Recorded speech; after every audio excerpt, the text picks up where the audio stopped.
Okay, then. So the pilot of Helluva Boss, I think it's fair to say, was like a series of bits, sort of varying quality, held together with spit and duct tape and babies' prayers. Let's take a look at what an actual episode of Helluva Boss is like. Let's see how much changes from pilot to actual serialization.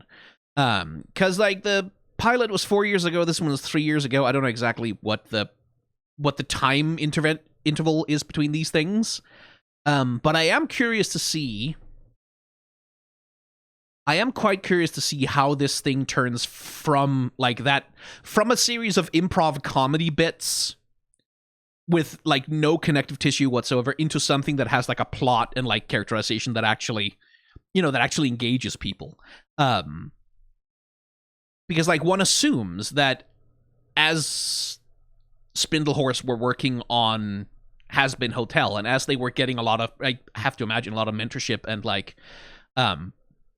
assistance from Bento Box and the folks at A24, I would imagine that begins to reflect in the way that like the sideshow, right, like the spin-off show, I would imagine it begins to reflect in there as well. Like I would imagine that some of the sentimentality and some of like the emotional core found family dynamic thing that informs Has Been Hotel will find its way over. And I'm curious to see if I can sort of spot the creeping influence of that part of the experience of the Spindlehorse work sort of creeping into this show. And I'm curious to see like in what ways it differentiates itself, because like being on YouTube, it doesn't have to deal with Amazon, it doesn't have to deal with censorship, it doesn't have to deal with like you only get 8 episodes to tell your complete story kind of thing.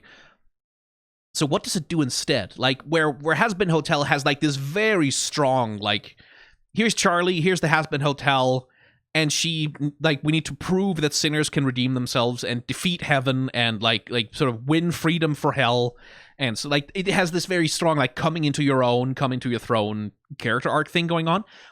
I'm wondering if Helluva Boss like takes more of a sitcom approach, or if it's more like a sort of, is this like what I'm asking is this a show that's married to the status quo that just sort of sticks in like, here's a bunch of comedy characters like on fucking Big Bang Theory or whatever, terrible comparison I know, but like here's a bunch of sitcom characters, here's their funny characteristics, let's just bounce them off each other in a bunch of different situations, and they just sort of stay there like in the same way that like the characters on Friends never changed, right? They stayed exactly the same at the end of the show that they were at the beginning. More or less. I know Friends fans out there will debate with me about that, but like, no, fucking like none of them ever got any better. They flanderized. That's all that happened to them.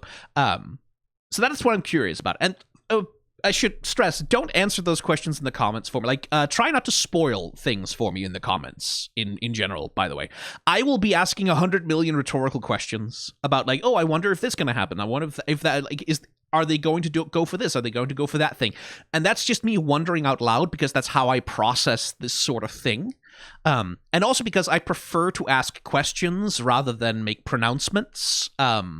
For something like this, like when I'm watching episode 1 or 2, I don't want to sit here and say, oh, this whole series is shit if I've only seen episode 1 or 2. Rather, I would like, oh, does this get better? Is the question I'd like to ask, right? Like, but it's rhetorical questions. You do not need to answer them. You can tease. You can go, oh, you're going to like episode whatever. You go, oh, like this. I look forward to seeing you react to the thing that happens a little bit. Like, that's fine, but don't tell me exactly what happens. Because, part of the fun of a reaction series is not knowing what happens. But yeah, I did not immediately get my shit kicked in with copyright claims on the pilot upload for the reaction for the pilot. So I'm taking a risk. I'm gonna take a chance and see if I can upload a full reaction, audio, video, the whole thing of what a time to get an email. Of like a full episode of the full show, and we'll see if I get massacred with copyright claims. I'll go back to my usual style of like having a countdown timer going, but failing that, let's have a look at Helluva Boss episode 1, Murder family. I was a good person before Content it all went warning. down. Good. I was good my entire life.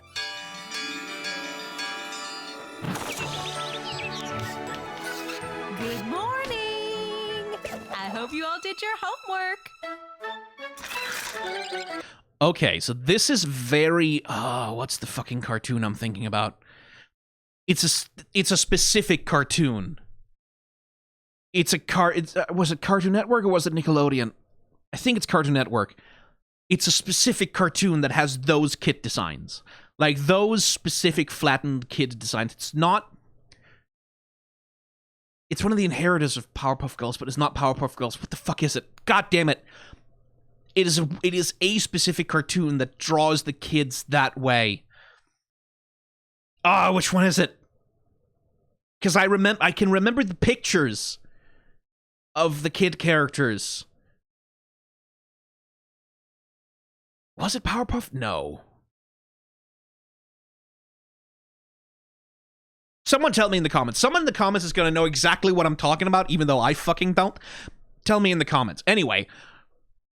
Boy howdy. Okay, so the establishing shots here are like, okay, we're doing it immediately. Like, we're barely 10 seconds into this thing. Immediately, okay, there's a lot more structure here. Because, like, the pilot sort of cold opens on characters doing bits at one another. Here we have, like, oh, here's, like, it's establishing shots, right? Like, oh, Puppies Junior School of, like...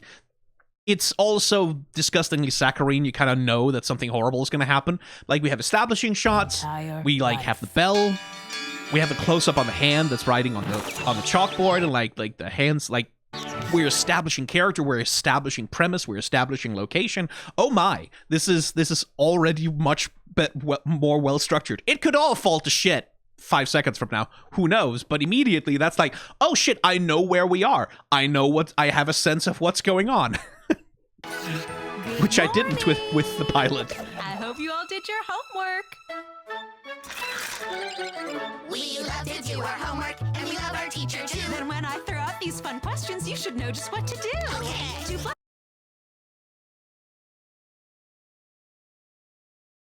Again, I'm looking at the style, the animation style, and there's like...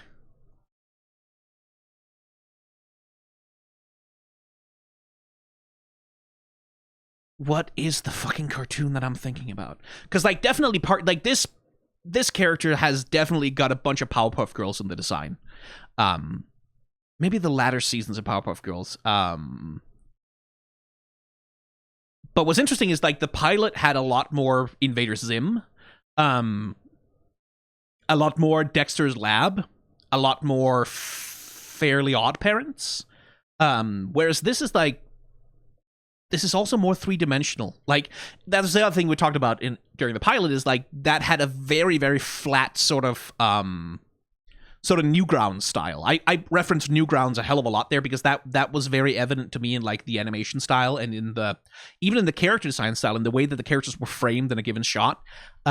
This, to me, feels immediately a lot more professional. In the sense of, like, this feels a lot more like something that would be made with like a TV production in mind. 6-ish, and good behavior is, and it's now that part of the class when we say the time of day and date. It's 9 in the morning on January 8th. The sun is out smiling, and it's your husband's birthday. La la la. And now here comes the horror. Right? Or the comedy. And now, watch the shift, right? This character had this very flat, stylized Powerpuff Girls thing going on, and now, look at the way the character design has shifted into something that's decidedly more... Again, what's the cartoon I'm thinking about?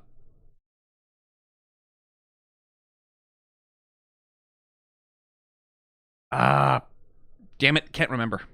Oh, my stars! Stop singing, children. Hush up now. I forgot it's my husband's birthday. I didn't get him anything special. Maybe if we call him, we could do a happy birthday surprise. Okay. Oh, yeah, right there. You, we're not I see. Okay, yeah, right. That's where we're going immediately. But I don't care. It's not there, not there, not there, not. And that little affectation there, of like, Not there. of like that dark shadow cast over the whole face, that's an anime affectation. Like, that's an anime thing, right? Like, not exclusively, like, you'll find this in Western animation all over the place, but like that specific thing there, like a shadow falls over the character's face suddenly, that is borrowed from anime. And that's an interesting incongruity, right? Like, that so much of this is borrowed from like Cartoon Network style animation, from like Western TV animation. Teen Titans, I think, was what I was thinking about. Teen Titans and Totally Spies, when she had that expression of "I forgot my husband's birthday" thing.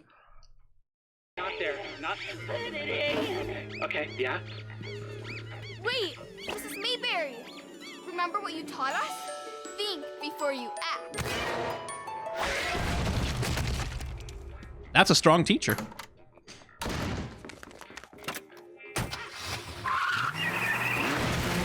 Ooh, nice. I like that. Anyway, yeah, if you've not been along to one of my style of reactions before, it's gonna be like this. If you wanted to watch the episode in any kind of coherent manner, sorry, not gonna happen. I'm gonna be swapping back and forth between shit. I'm gonna be going back to details that interest me briefly because of the animation. That is a nicely animated car. Yeah, that's quite well done. So cars... Pee before you go, penis, ha ha ha, very funny. What's the license plate on her car? I love school. Oh, how sweet. Children's zone. Does that say 40 or 90 kilometers per hour? Because either one of those is too fast for a children's zone.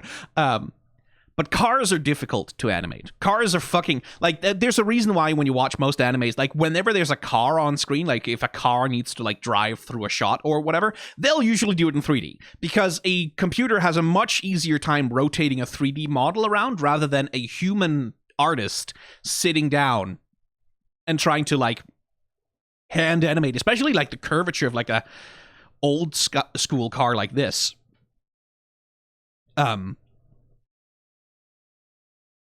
And do they do like a squash and stretch when it... Yes, they do. Oh, that's really good. This is a really complex technical object to animate at the best of times, right? And like there's shortcuts you can do. Like it is mostly like a box on wheels the way it's rendered here. But look at that. Look at that little curvature, like that little swoop as the car backs into place, and then we get the wind up as like the wheels begin to go. And then right before it takes off, boom, squash and a little bit of stretching out to really sort of accentuate the boom of the thing just fucking going. I like that. That's a complex shot. Like, that's not easy to do. That is not an easy bit of animation to do. So my compliments to whatever animator handled that, because that's like, again, for something that's just meant to go on YouTube, that's really pretty. That's really well done. Okay. Oh shit, sweetie, what are you doing here? Shut up, Gerald! You scream like a fish. Oh God, what have you done? She had a family! We could have had a family! Wait, no. Oh dear God, what have I done? In front of you all. I'm so sorry, my children. Don't forget to work on your timetable. You do everything right in life. Play by all the rules. And still get sent down here with all the Hitlers and Epsteins of the world after one measly massacre propelled by blind rage. So that's why I'm here. To get my revenge. I mean, was she hotter? I'm just saying, I had a hard time understanding the unprompted melodrama you just spat at me, tits. Anyway, I don't think you quite understand how we're operating down here. See, we take revenge out on the living, and it sounds like the core cast of your sitcom of a death, frankly, are all probably down here in hell with you. Not all of them. That whore survived. Now they all call her a hero. How does it feel to have survived such a crazy bitch? I just hope that sick woman... Sounds like the core... So also aesthetically, right? Because we open on idyllic town, sort of almost a 1950s sort of aesthetic with like this conspicuously diverse classroom, right? in the style of like you'd get like an after school special or like a PBS cartoon. We open on that, and then as we head into hell, we have this aesthetic shift, right? Like as like quite literally heading underground, but then also like a switch from this sort of suburban, kind of slightly rural, idyllic trees and like lots of landscapes and just lawn as far as the eye can fucking see, to a cityscape, right? Like, so like clearly there's some thought being put into like contrasting environment design here. Everything right in life. And Play by contrasting all color the design, right? Like where upstairs it's all like bright primary colors and pastels and like sort of bright cartoon colors. Down here, immediately, much more shading and shadow. Much like way more gradients being applied to everything. Gritty textures, even. And still get sent down here with all the Hitlers and Epsteins of the world. We have a little bit of a flicker effect, almost. Yeah, like a film noir flicker effect, like it's an old black and white movie. Right, and we're like fully in some film noir shit with like the classic light coming in through the blinds thing, as we have a scene essentially of like a girl talking to a PI. I guess is like the framing and aesthetic of what's going on here. So that's why I'm here, to get my revenge. I mean, was she hotter? I'm just saying, I had a hard time understanding the unprompted melodrama you just spat at me, tits. Anyway, I don't think you quite understand how we're operating down here. See, we take revenge out on the living, and it sounds like the core cast of your sitcom of a death, frankly, are all probably down here in hell with you. Not all of them. That whore survived. Now they all call her a hero. How does it feel to have survived such a crazy bitch? I just hope that sick woman finally found peace. You are so brave. Here's $2 million. Oh, thank you. Sure. Between the talk Yeah, that's how that works. shows and donation bullshit, she made so much goddamn cash. Getting shot was the best thing to happen to her. You're a hero. You're a hero, girl. My mama's a hero. She's a Pixar mom too. Jesus. Oh, You're a Like, goddamn. Okay. hero, girl. My mama's a hero. She is a hero. You're a hero. You're a hero. You're a hero. And I see we're also, like, this is another thing. I talked about this a lot during the Has Been Hotel reaction. I like that she's immediately cheating on the guy. That, like, that show, despite taking place in hell, despite starring a porn star as one of its main characters, despite making nods towards overt sexuality here and there, it never actually showed that much on screen outside of like a few montage, like the montage in the poison scene, for example. But like we didn't have scenes like this, right? Like where like the fucking cum noises. Hero. As the guy, like we didn't have scenes like that, right? You're a hero. Which I wonder to what extent that's this is such a fucking total drama island character design right there. I wonder to what extent that's because Vivsi and like the Spindlehorse team decided that just wasn't the right fit tonally for Has Been. Because like Has Been is a very sort of it's a Broadway musical. It's very sincere. It is ultimately like it has this surface aesthetic of like edginess with like with swearing and like bad words and ultra violence thing. But it is ultimately like a very sweet, very heartfelt Broadway musical affair. But clearly, like here we're like doing comedy for YouTube, and we've got something else going on there. Oh, you're a hero. She is not a hero! Mm-hmm. Yeah, okay, yeah, my thoughts exactly. Hang on. No, I need to see those buttons. Let's see. More coffee, soiled my pants, horny client, deranged client giving birth. Ghost Stolas. That's good. That's a good little blink and you'll miss it gag. Moxie, stop shaking. You're gonna shoot our only hellhound. Wow, I feel so loved here. Just take a deep breath and let it out. Okay, that's a different voice actor then. But it's a family. Under what circumstances would we ever need to kill a human family? I mean, Oh, okay. So we're doing classic foreshadowing here. What circumstances could you possibly need to kill a human family? Blitzo's gonna come in a second like, we need to kill a human family because that's what she's ordered or whatever. if that's what the client wants. Maybe like a shitty dad. Or a mob family. That's understandable. But to eradicate an entire innocent, seemingly in this instance, upper middle class family bloodline? Hey, you don't know they're innocent.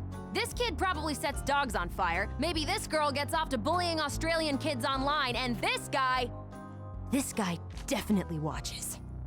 Exactly. Humans are full of secret nasties. It's why so many of them end up here. But guilty and innocent aren't our business, Mox. Killing who we're paid to is our business. Shoot the target. I just think it's a bit excessive, and we could be a bit more selective, is all. Guys, I want you to meet Hey! Bullseye. our newest client. Moxie, I just bought those eels. Okay, that was good. That was a gag that landed. That landed. Also, good animation work on that arrow. I want you to meet.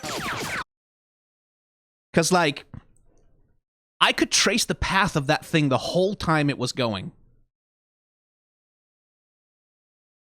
And that's a difficult, because like, the arrow is moving so fast, right? You don't have a lot of frames to work with to define the movement of that thing. Because you want that, right? Like, you want that rapid ricocheting. So props to the animator for like having clear line, bounce off, clear line, bounce off, clear line, clear line, clear line. Like, you can trace the angles and the motion of the arrow through the space, which is also, that's also good compositing work. Of like unlike that shot of Luna from the pilot where she runs across the street and grows to a macro furry. This shot is perfectly done for the background that it's shown on. Like, good, like, when you do something that moves that rapidly, making the path traceable and making it like comprehensible for the audience how the arrow is moving, that ain't easy. And I like that Luna's eyes also track it as it goes. That's a good little detail. The like her eyes, and even like the eyes of Moxie and Millie. Millie is her fucking name. And the client are tracking them, but Blitzo's aren't. Good detail. Like, that's paying attention to little things. That's sort of like, that's characterization, is that Blitzo is like this oblivious moron who wouldn't pay attention to that sort of thing. But then catches it effortlessly. Oh, hey. So maybe, like, and that's the kind of little thing that implies, okay, maybe this guy has some kind of competence, right? Like, he's clearly a bit of a cartoony moron, but he can catch an arrow in flight like that. So maybe there's more to him than meets the eye. Like, that's good little implication thing. Our newest. I also like Luna's face. Guys, I want you to meet. There. Like, as the arrow goes through. That's like a Hanna-Barbera expression almost. Yeah. I like that. That's quite good. Our newest client. That's good. Like the timing of like the eels turning electric and then the buildings on fire. That was good timing. Damn it, Moxie! I just bought those eels. Bye, and don't worry, we'll get that skank in less than 24 hours, or your first kill is free. And also the connective tissue, right? Like, this is the thing I talked about a lot with the pilot, is like, yeah, there's a bunch of gags, but there's no like, what's the point? Why are they strung together? Like, there's really no reason why they're strung together. They no connective tissue. They cut in and out of cutaway gags completely insensibly. Here we have a plot progression, right? Like here we have, like, in the first 5 minutes, we have established, like, who's the client, who's the person that they want killed, and then we're sort of working on establishing the dynamics of the characters before they go presumably do the assassination work. There's a story here. There's actually a plot. There's not just characters reciting bits at one another, and yelling at each other because they hate each other. Like now there's like, oh, okay, now there's a task at hand. When did we start implementing that deal? When you set fire to my office in front of a client, you fucking dipshit! Now someone please tell me that fancy book is still intact! You mean our only ticket to the other side? Yeah, got it. And that's why you're my favorite, Looney. You get a tweet now. Ew, stop. You're so gross! Aw, stop it. I get enough of that from my therapist. Now let's go lick some ass! The expression is kick some ass. Blitz. Mine's better. Oh, fuck. That's gotta be her. This is too easy. Moxie, do you want this one? Me? Yeah, this one's simple enough for you to handle. It's just a happy mother who just got out of the hospital. Aha! And again, Snooze. establishing, like we have established, that he has a bit of a, he doesn't want to kill too excessively. He's not particularly thrilled about the idea of taking out a whole family. Now we get the payoff to the bit. We get a bit that connects to another bit. Hooray! You lose, Mox. And I got you, bitch. Wait, are we actually killing a family? No, don't be a puss. We're just killing a mother. We're ruining a family. But, hold on. Let's just think about this. What was that, Ralphie? I don't know, Martha. But whatever it is, there's gonna be tomorrow night's dinner. Oh, yeah. Right, kids, guns out! Looks like we got some rabbits to catch, young'uns. What the fuck was that, Moxie? I'm sorry. They just seem so wholesome and happy. I panicked. Oh, who the fuck is innocent, Moxie? From the moment of birth, you're already a parasite leeching off your mama's kids. Get the fuck over yourself, you baby dick prick! Ah, a new hole! Scatter! And the character design shifts, right? Go, little critter. Y'all can't hide long from me. So this is a small thing, and I know it's not. In Has-Been Hotel, having a single gold tooth seems to denote that you're property of Valentino. One assumes that that's not the case here. Oh boy, yeah, no, like, yeah, no, when you're trying to kill an American, you have to get them in the first shot, because otherwise... But, like, character design shift, right? Where all of that sort of wholesomeness, now it's all sharp edges and like, argh! Like even her fucking top has become like jagged edged because now she's in like evil mode or whatever.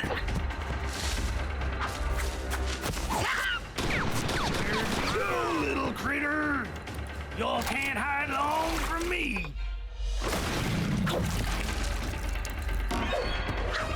Why did he drop his gun?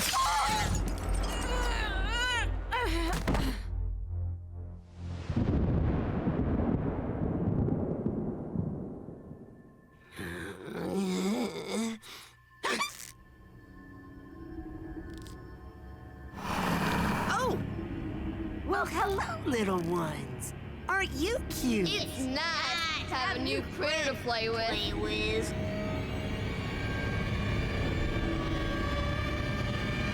Oh, good! They're also murder cannibals. Great. Oh, crumbs.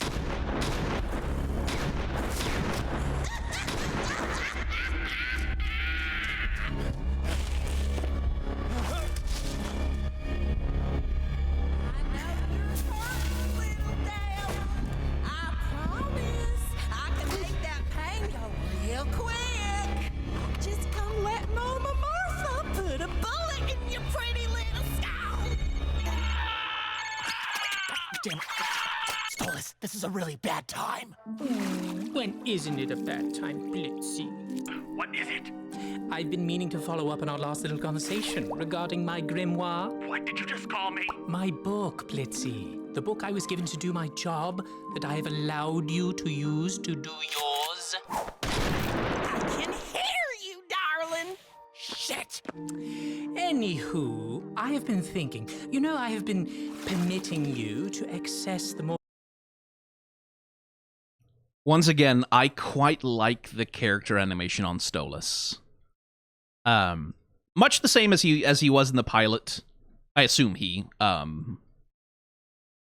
Like we get like that the little bits of like self-pleasure, right? Like the little bits of like he's adoring himself, he's touching himself. Like his physicality is like this very like again even with the posture, like that's not how anyone sits in a fucking bath. But like you get that sense of like a hedonistic dandy type, right? Which like it doesn't hurt that he's also clearly in a bath.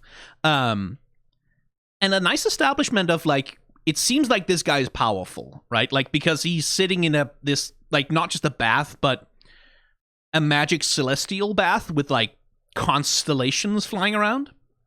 And a good contrast being drawn with like you have the blue flame of the candles and then like the glow of his red eyes, which like it like establishes a nice visual contrast. The book I was given to do my job that I have allowed you to use to do yours. I can hear you, darling. Shit! Anywho, I have been thinking, you know... Again, there, like the little thing with the finger just like idly playing with the side of the bathtub. I have been permitting you to access the mortal realm less than legally.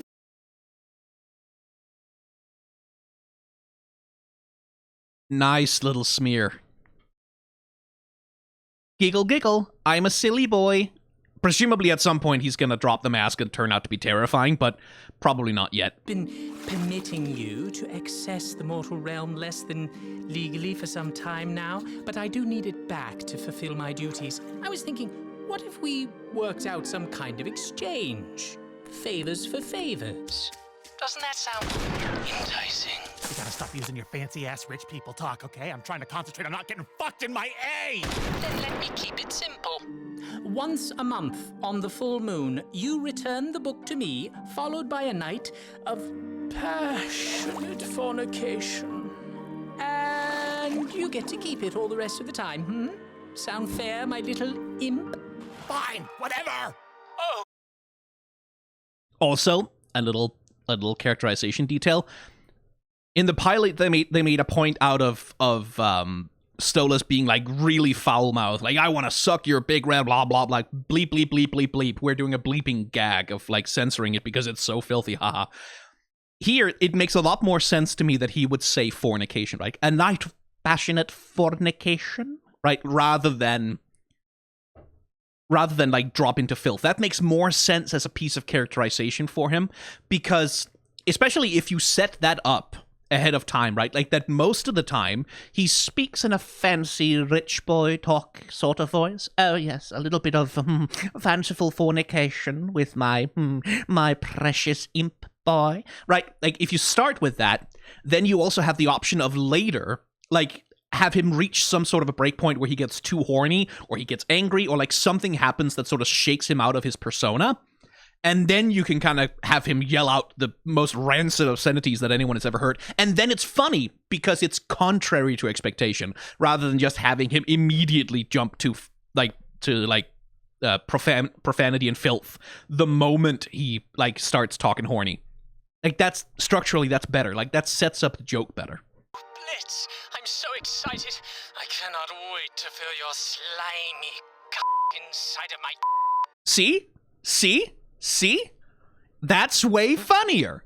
I didn't even know that was going to happen. That's way funnier because we start with a night of passionate fornication, and then we do the bleeping gag.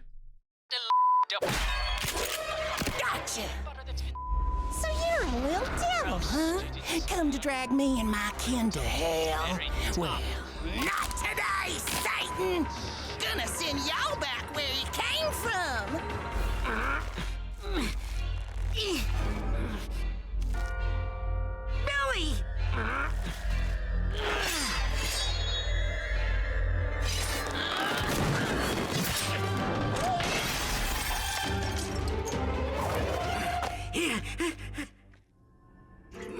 Oh,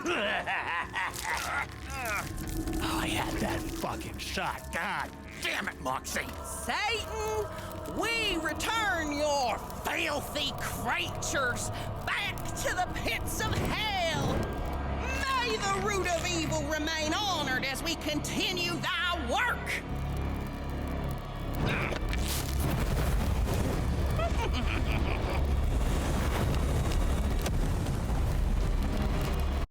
Little corny. Little corny to have her have like a demonstratively southern accent, like a cartoon southern like that's a little like, yeah, I know Bible Belt, I know all that. Like, hey,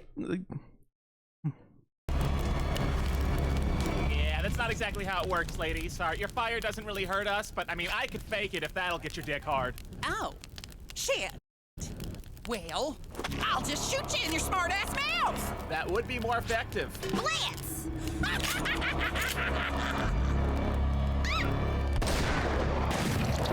ooh, nice shot. By which I mean that little bit. Nicely animated shot. Oh, hey, shit, we even get the eyeball. Cool. That fall? Look at that. Frame by frame, slow motion. Look at the three-dimensionality. That's an animator who knows what the fuck they're doing right there. Because that's the thing, like, that's the deceptive thing about, like, really flat character designs, like the ones we have, like, here in Helluva Boss, right? Like, these very flat, stylized character designs. The deceptive thing is that in order to animate those really well, like, really, really well, you have to be able to understand them three-dimensionally. You have to be able to conceptualize them as three-dimensional objects so that you can flatten them on purpose, right? And what's demonstrated in... What's demonstrated here is the animator has a 100% three-dimensional conception of exactly how this lady's body is put together, exactly how that rotates in 3D space. Look at the way, like, you see the teeth come out from behind, right? Like, that depth of space, the way the nose warps.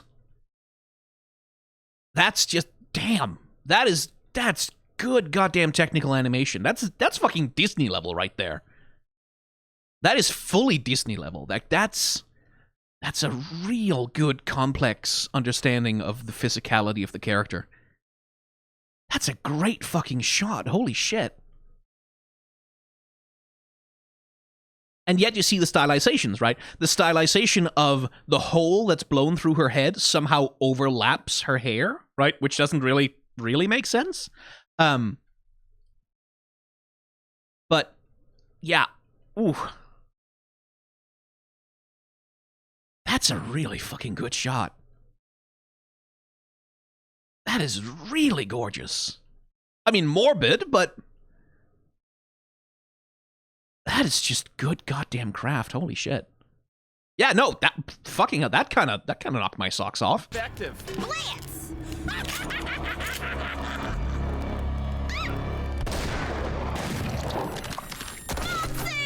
You're not getting your goddamn paycheck for this one, Mox. Oh yeah, thanks. I'm fine. I'm sorry, sir. I compromised our objective and put us in harm's way. It won't happen again. I promise. Apology accepted. But if you ever pull a stunt like this again, I will fuck you and your wife. Alrighty, job well done. Now let's get off. Again, good timing. Good comic timing. Fuck you and your wife. Alrighty. Like having, I will fuck you and your wife. Alrighty, like that smooth shift directly. Like that's good. I like the pacing of that. And your wife. Alrighty, job well done. Now let's get off. Yeah, give me a moment. I need to get something I left at the house. Okay, fine, but hurry up. Luna, we're ready to come home, dear.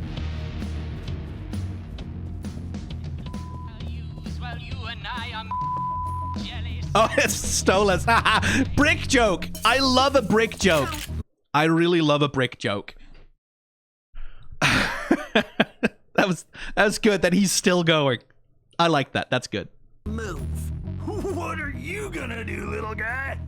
Kill us? I should. You people are monsters. But you should have a chance at a life and a purpose. Look at your children. They have their whole future ahead of them. You are going to face your crimes justly. I will call your earthly authorities, and they will make sure you are dealt with fairly. I'm handling this my way. Oh, shit. Wait, I recognize that cartoon. Sorry, I have chips next to me and I keep failing to resist them. It's not a Popeye cartoon.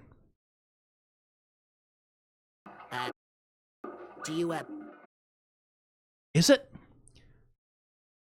But it's not Disney either. That is...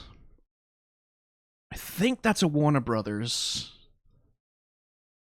Looking at the way the face is animated back there. Yeah, that's a Warner Brothers, right? But... yeah, I mean, it's not a professional production. They can probably do that without having to deal with copyright issues. Also, yes, very funny. He doesn't know what a phone is. That is a Warner Brothers, right? Yeah, no, like, that's how Warner Brothers does faces. Didn't Popeye also have a period, though, where they did more? I think Popeye did have a period where they did slightly more complex facial animation, but I don't think it's a Popeye. Like, that has to be a Warner Brothers. I'm handling this my way. Oh, shit.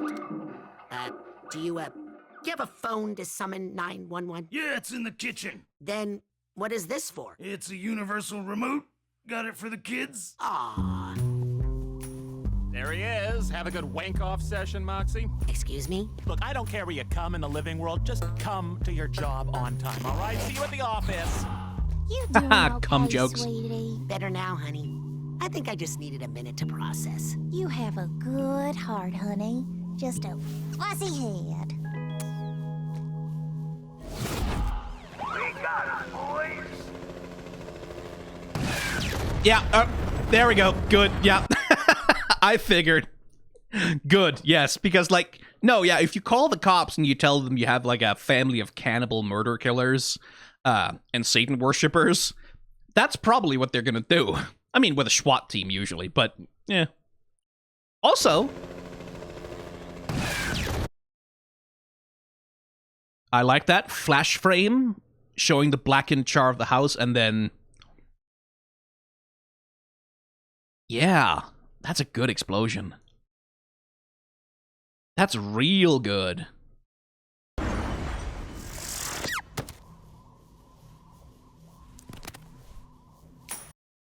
That is also better than it had any right to be. Hang on. Why would you do that?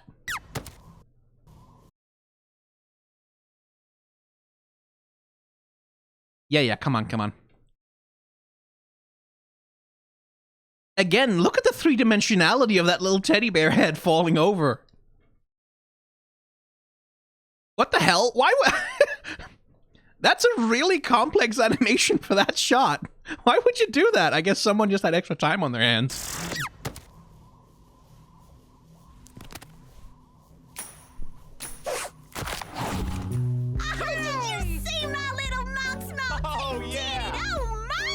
Well, here's to another mission accomplished, and Moxie finally learned not to fuck up. And killing people isn't that big a deal if they try to kill you back. That's messed up. But I paid for it. Yeah, fuck that family. Trauma. Yeah, fuck that family.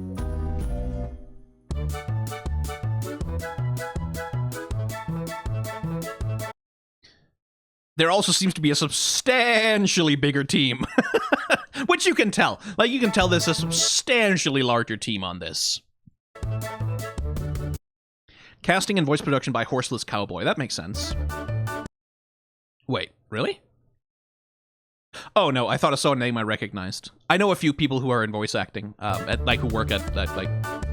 So Brandon Rogers, Richard Horowitz as Moxie. Vivian Nixon as Millie. Erica Lindbeck, there she is, as Luna still. She is Talia and Zoe. Lux? No, she's not Lux. In League of Legends. I looked it up before I recorded this thing because I wanted to remember it, but yeah. Bryce Pinkham, okay. Maxwell Adams? Well, fuck me, okay. And Mara Wilson, okay. She's got some pull. Shit, okay. Because, like, I know that Alex Brightman shows up eventually.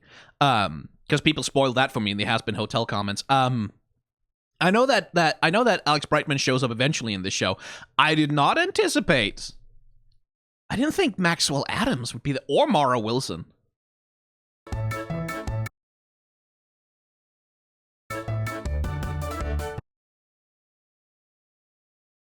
Composed by Perry Grip. That's why it was so fucking catchy. It was fucking Perry Grip.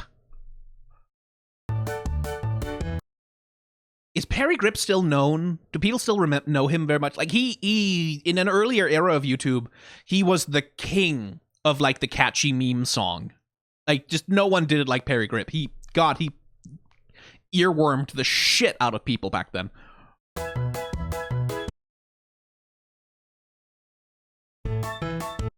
Let's see, the animators. I'm not going to remember their names, but I feel like I should read them, at least. Because they did good work on this damn thing. Like, I don't know which one of you were responsible for the shot of the lady falling down after getting shot in the head, but... damn, good job. Like, seriously, that was very impressive. But yeah, like, even for something like this, like a 13-minute YouTube short... look how many fucking people you need for that. Like, because, like, I know exactly how Spindlehorse works. I don't know exactly how they do it, but usually the way it works in an animation production is that for character animation, you have the lead animator, who's, like, the person who's responsible. Like, you'll have a lead animator. Usually people are responsible for individual characters, right? Like on... Beauty and the Beast, for example, Glenn Keane was responsible for the Beast. Like, that was his job, was to do the Beast and make the Beast look good. And then each lead animator will have a team or a number of, like, in-betweeners and cleanup crew who are, like, the lead animator will do the keyframes, like the major poses, the major postures. Like, maybe they'll do the full frame by frame on some really important key scenes or key acting moments. But generally, they sketch out, like, the keyframes, like the key poses in a given motion, in a given acting performance, and then they have their cleanup team and their in-betweeners who go through and, like, draw the frames that go between the keyframes, right? Like, that's what in-betweeners mean. And that's a thing that's important to know about animation as a discipline, is that it is inherently cooperative, right? There is no animated movie you have ever seen that was the product of any one author, right? Like, we often talk about, like, movies in terms of, like, oh, this is by the director, right? Like Ghibli movies, this is by Hayao Miyazaki, and it's like, yeah, sorta, but much in the same way, like, this is not by Vivienne Medrano, right? Like, Helluva Boss, whether it's the pilot, whether it's, like, it's not by Vivienne Medrano, it's not by what was his name? Brandon something, the other writer. Brandon Rogers. Like, it's not by Vivienne Medrano and Brandon Rogers, right? Like, it's... you have the storyboarders, you have beat boarders, like, you have, like, people doing revisions on all of that shit. You have, like, a supervisor, you have a character animation lead, which, like, the person who's, like, oversees, like, and you have an FX supervisor. Like, it is an intensely collaborative discipline. There is no form of modern animation, not 3D animation, not 2D animation, none of it, that is ever a one-man show, right? Like, nothing that you see on Netflix, nothing that, like, yes, absolutely, occasionally you'll get, like, these individual one-man productions, like, one person making their passion project kind of thing, but, like... one thing to always remember when you're thinking about and criticizing animation is that it's never just one person's work. For example, the shot of the lady getting shot in the head and falling over dead that I was so very impressed with.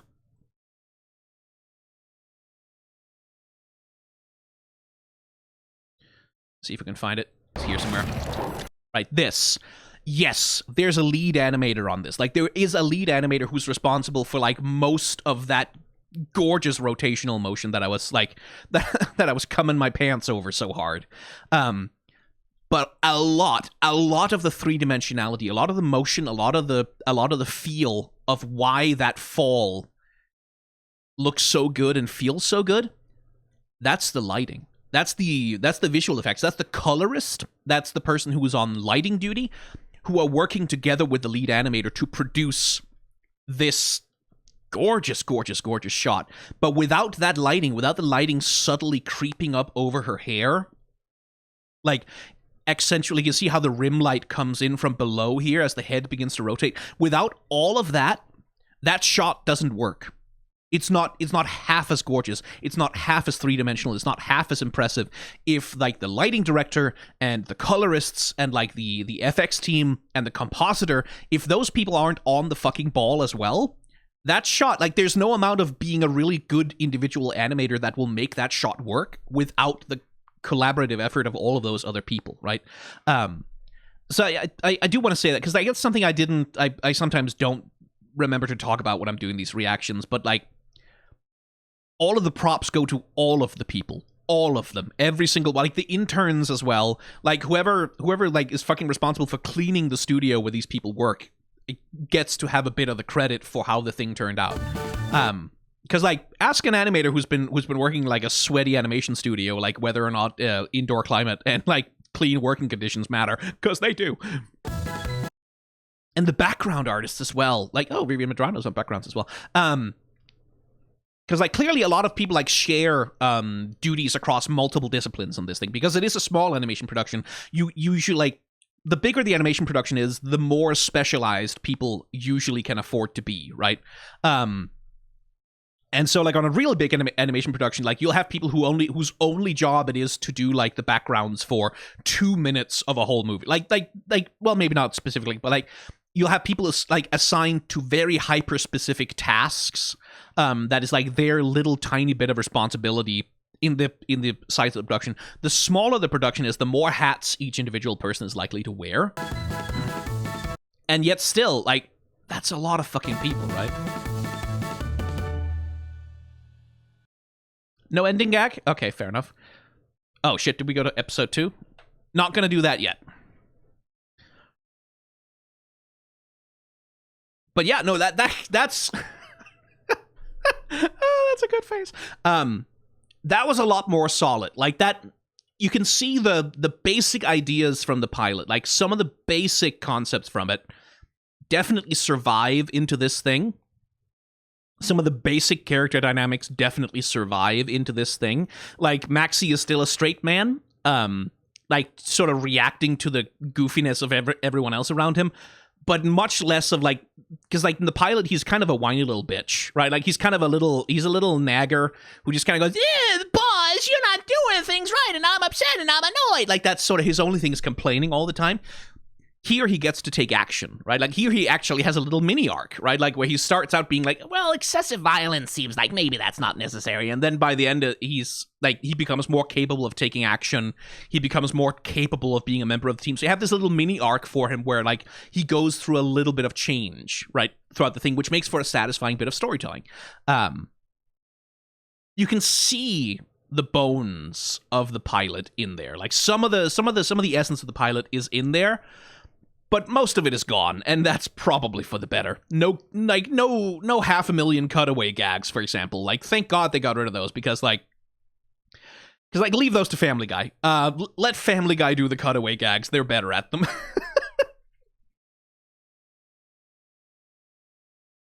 Yeah, no, that was way more solid. I'm interested.